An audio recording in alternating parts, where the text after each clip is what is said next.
Okay.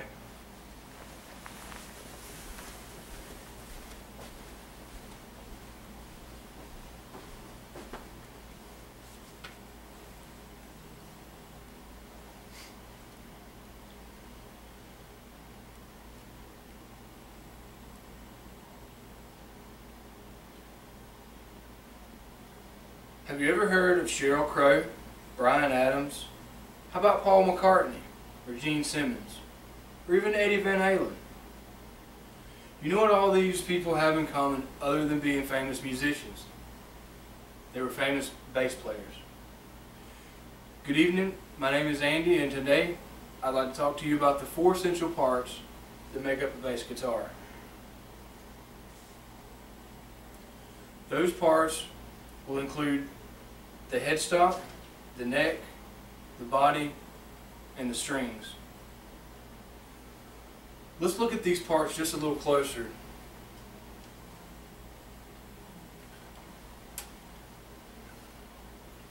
Let's start at the top with the headstock.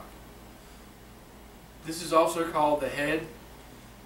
This is the part of the guitar where the tuning pegs or tuning keys are located. These pegs loosen and tighten the strings depending on how the bass player likes to play. Also located around the headstock is what is called the nut. This is typically a plastic piece that separates the strings so that they aren't running together along the neck of the guitar.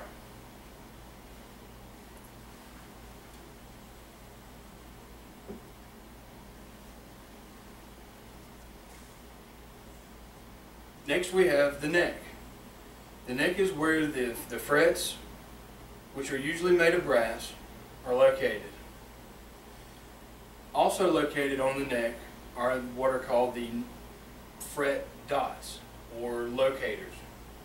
They're position markers that show where each individual fret is located. They're also located on the side of the guitar. These individual spaces are the frets, and then the dots are located along the top of the neck. And then the dots are also located along the top to make it easier for the player to be able to position his hands or her hands in such a way to still make the tones and the fret work for the song that they're playing.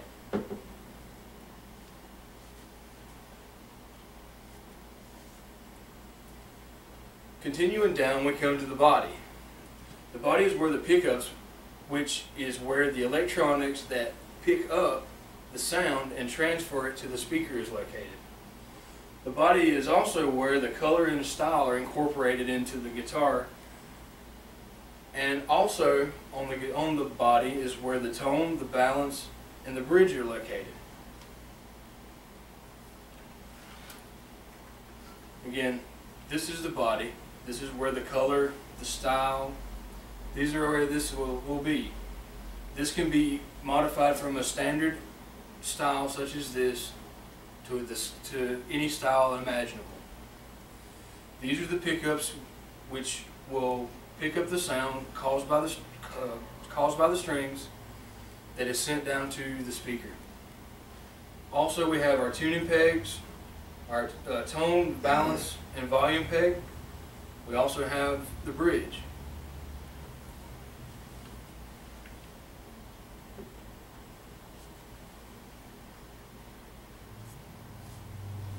And the last part, and probably the most important part, is the strings. This is the part of the guitar that is strummed that causes the vibration that the pickups pick up, and it's sent, and it was actually what the listener hears. A technique for using the strings is what is called thumbing the strings, or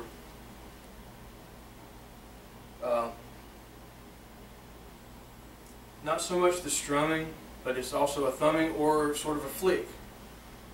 To give you an example of that is where you actually will take and strike your thumb onto the string, which causes the noise to be sent out to the speaker. Or using your index finger and your middle finger, you will alternate to sort of pick the string to where, as a typical style for different types of music, similar to the blues or any of the different genres of music.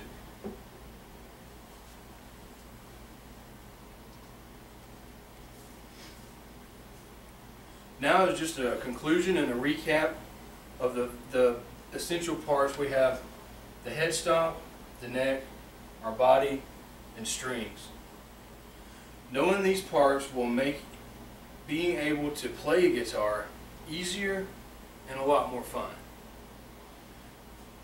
Again, my name is Andy. Thank you for your time. We good? Do we make 5 minutes? 6.